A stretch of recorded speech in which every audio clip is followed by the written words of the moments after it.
Okay, we are back. Welcome everybody to the We Quit Booze Brothers. This is a podcast where we try to have honest, no fluff conversations about our various experiences of quitting alcohol. And with me, as always, is my brother Matt. Hello, Matt. Hey Mark, good evening, good evening. Hello everyone. We are back indeed. We had a tiny little delay in our recording, so you might not be able to see, but for those of you watching on YouTube, it's nighttime here, so we're doing it in the evening. But we're back with an interesting topic, I think, one that probably you'll all relate to, or certainly Mark and I do. Yeah. So nighttime session. We weren't able to get a recording in over the weekend, but here we are, Tuesday evening, raring to go. And the conversation that we wanted to have this evening is around the topic of denial. Yeah. Not talking about the river in Egypt, boom, boom, boom, but and it, again, like all things alcohol related, it's just massively fascinating. And obviously, doing these podcasts means that you spend an awful lot of time thinking about this topic and what it means and the sort of the whole just drinking as an existential pursuit. Like, when you step back from it and you start to examine it and you start to really sort of look at it in the whites of its eyes for what it is, it it's sort of incredible, I think, really, that this isn't a bigger movement, that there isn't a bigger push. I just sort of apropos to this discussion, I have just been signing up for a new sort of medical plan for me and the family, and as part of that, you have to do a sort of an assessment. You have to do like a questionnaire, and second or third question is all about alcohol. How much alcohol Ooh, do you consume? does it ask Um, you that? That's interesting. yeah. Ooh. And that sort of leads me to one of the points that I wanted to make, really. So, my opening statement on the subject of denial is that anybody that drinks alcohol in any quantity, whether you're a one drink every once a week or fairly heavy drinker or somewhere in between, on some level you're in denial. You're in denial because alcohol is poisonous. It's a toxin. It is bad for you. It's not healthy. So even if you're just having one glass, sure, in the great scheme of things, it's probably not going to cause you any harm, but it isn't going to be doing you any good. So that's sort of, the excuses that we all conjure up to give ourselves permission to drink are all part of the denial funnel. And if you're drinking on any level, if you're drinking to sort of anywhere close to the amount that you and I were drinking, you are in denial. You're in denial about how much you drink. You might be in denial about the reasons that you drink. You could well be in denial about what it's actually doing to you. And just going back to the medical thing, it reminded me of when I used to go to the doctors, when I was drinking, for could be anything, just, general doctor appointment. And you'd often get a form to fill out. And one of the questions was always, how many units of alcohol do you consume on a weekly basis?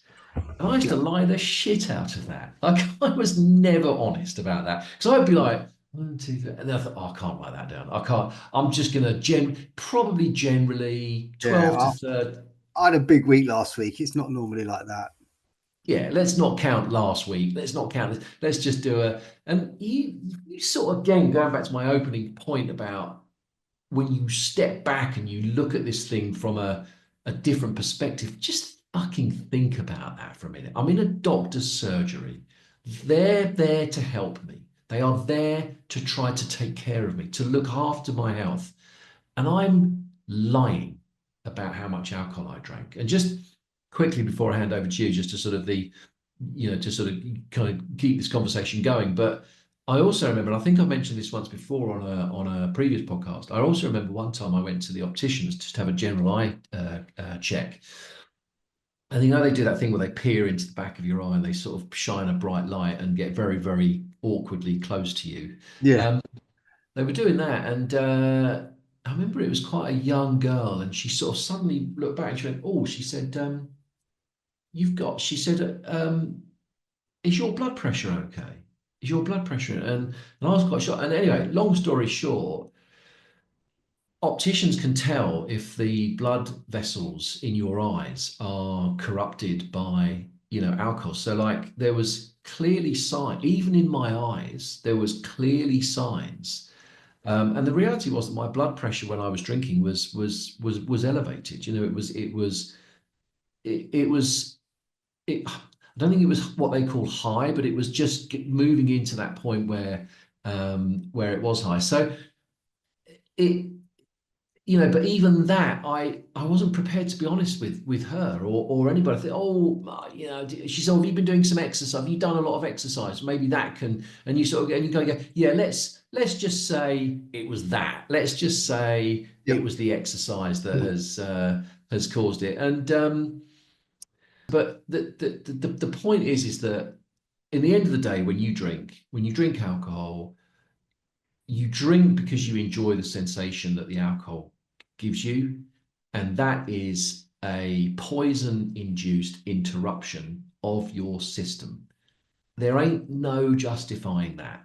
And so I'll stop there because we want to That's try and keep yeah. this one short. I don't want to speak too much in the intro, but yeah, let me hand over to you and we'll maybe come back to some of those points. Sure, sure. No, no, really, really interesting. And you mentioned the doctor thing, and I'll come to my point about that in a minute. Actually, it's made me think of something. But God, was I terrible? I mean, I refused to believe alcohol was an issue for a long time. And all you had to do was look at my recycling bin, which was literally overflowing with bottles. I can remember vividly my house in the UK.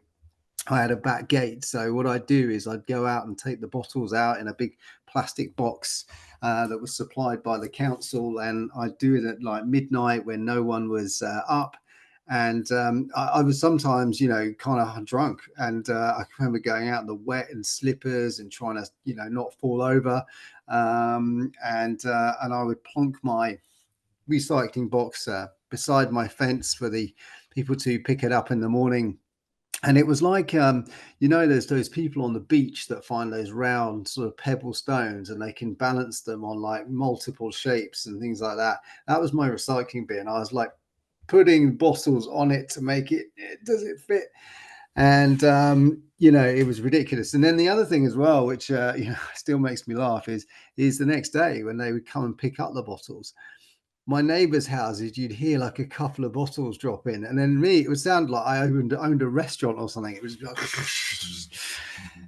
so there you go. But I think it's a really it's a difficult one for two reasons. I think the first one is you it's very hard to admit that you have a problem. I'm speaking with someone at the moment.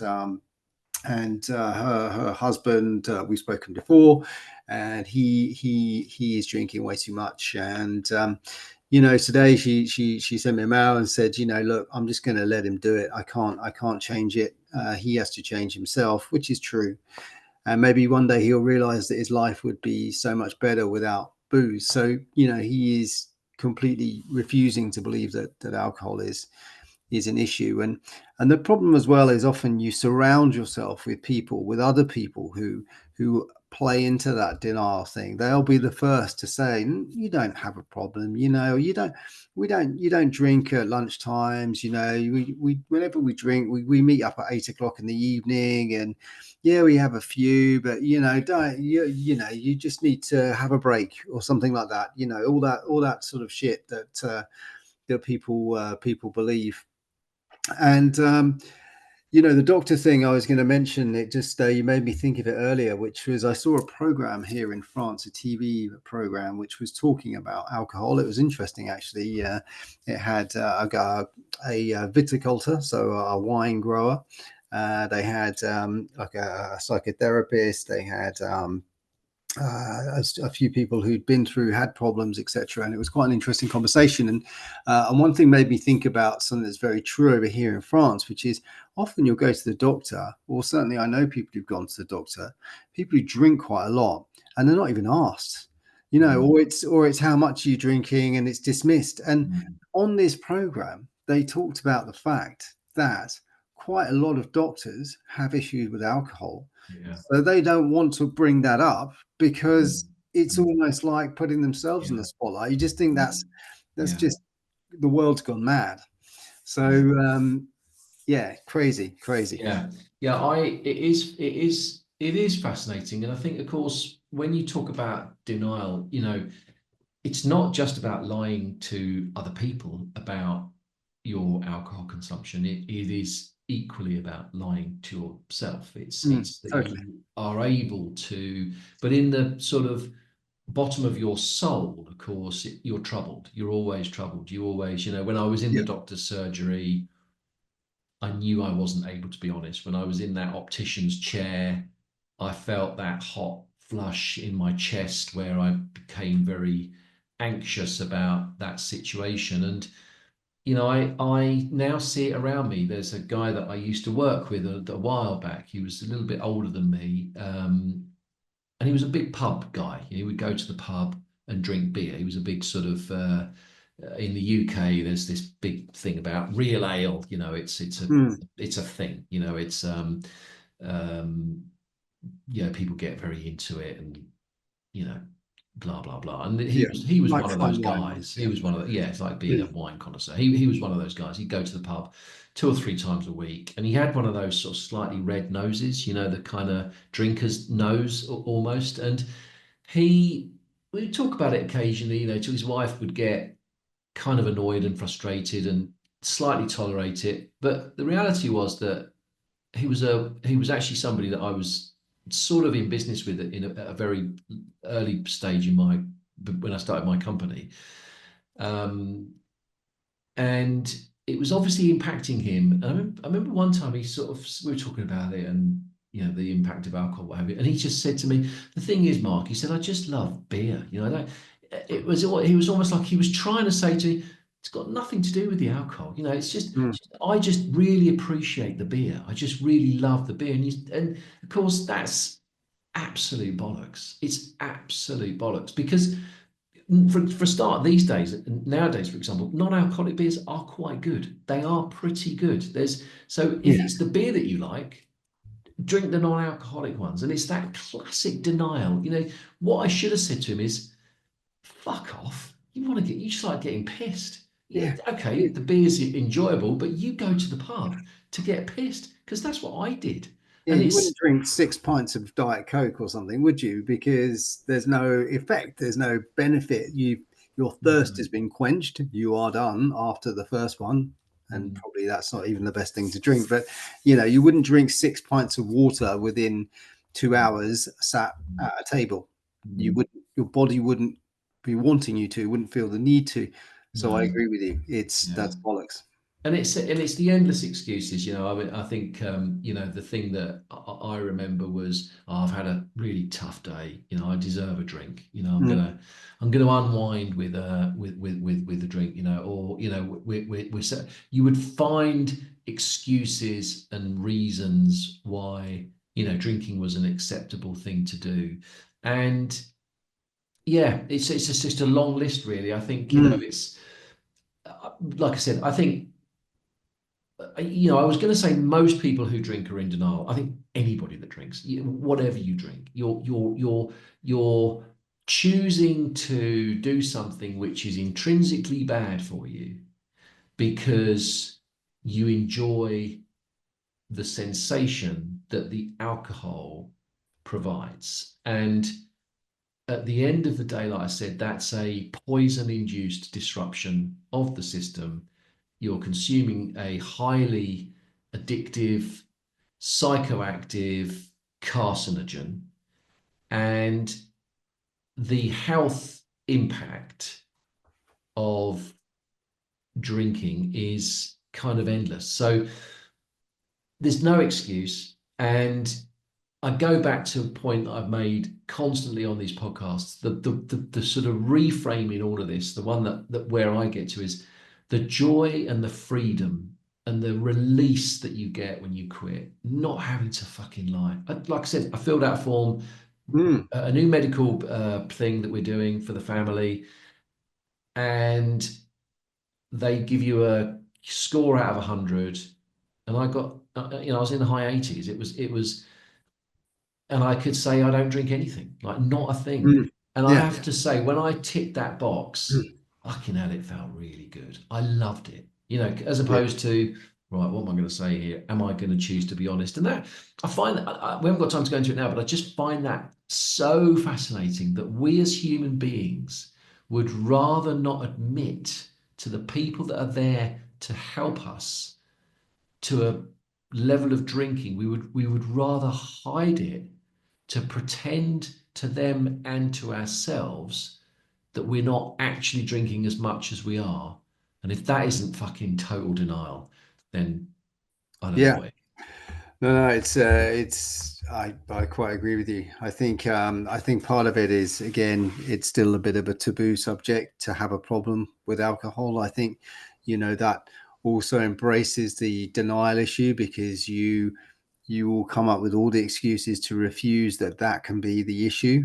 You don't want it to be the issue often, and yet it is. I have friends. I spent um, New Year's Eve with some friends, two guys. I love them very much, but they're pushing 50. One of them is 50 now, 51, I think, and they just don't look in the best of health. I remember when they weren't, barreled, with the big belly and stuff like that. I remember it wasn't so long ago, and Mm, now they are, and there's no, it leads to just unhealthy habits, and mm, I think it's a contentious one, because you know, I, you know, I people like to have a drink, and we have mm, family who will have one or two, and that's them done, and I have absolutely nothing against that, but for those people, yeah, those people who like the pub. I mean, I what's funny as well is, now I am older. I remember going into the pub when I was in my 20s and seeing those people in their 50s sat at the bar, thinking, oh my God, you old man, mm, mm, what a life that is. I'm young, I'm here to party. And now those people, who mm, were my age are now doing that, like that mm, guy. It's not, you're right, it's not about the real ale.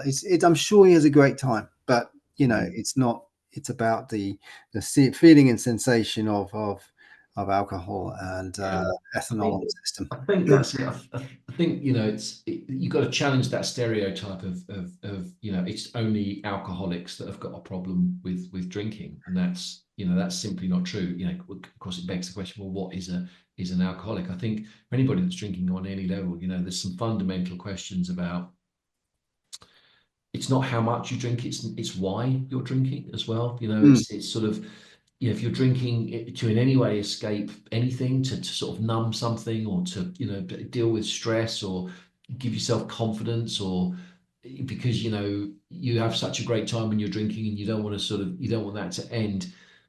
This sort of That is a problem with drinking, and it if we can do anything on this podcast, it's about just being honest with yourself. At the end of the day, this is a choice.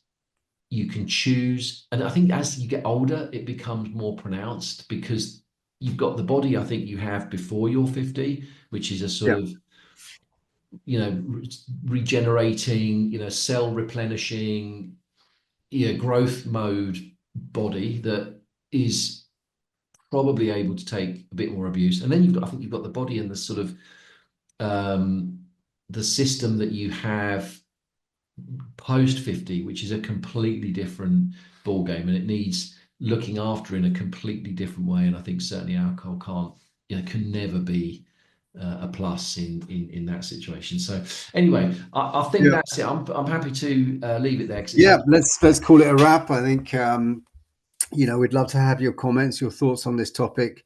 please let us know what you think, because it's an interesting topic, and it ranges from that denial to the wife of honestly, I only had 2 pints when you had five, to this thing's getting on top of me now, but I'm refusing to believe that it is.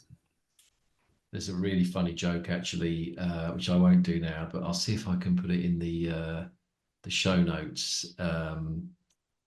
Where the guy's in the pub. I think we can edit this out if this doesn't work, but there's a guy in the pub and he's drinking and he gets so drunk that he pukes on he pukes on himself. And he says to his mate, oh, I can't go home like this. My wife told me that if I ever drank again, she'd leave me. So his mate says, well, look, I tell you, I've got a great idea. I'll give you, here's 20 quid. Go home, say that somebody else threw up on you, but don't worry because they've given you 20 quid for the dry cleaning bill. Brilliant idea. That's a brilliant idea. So he staggers home. His wife opens the door and she says, what's happened to you? Look at the state of you. I told you. She says, no, don't start. I haven't been drinking. I haven't been drinking. Somebody in the pub threw up on me, but don't worry. They've given me £20 for the dry cleaning bill. She said, well, you've got £40 in your hand. Because, oh, yes, the other 20 is for the person who just shat in my trousers. Right, anyway, I don't know if that's going to translate. That's a good one. I thought it was quite a funny one. There you go. That will either be in or it won't be. I'll see what it's like when I listen to it back. But Brilliant. yeah, I like it. it's quite a good Cool. one. So anyway, listen. Right. Thanks for listening. Thanks for watching. And I'm not sure oh yeah, maybe on Sunday we will be able to do one on Sunday because I think we're both around. But until then, never quit quitting. Thanks very much for listening. Please like, subscribe, do all the things that will help us to get this out to as many people as possible. And until the next time, it's goodbye from me. It's goodbye from me. It's goodbye from him. Cheers.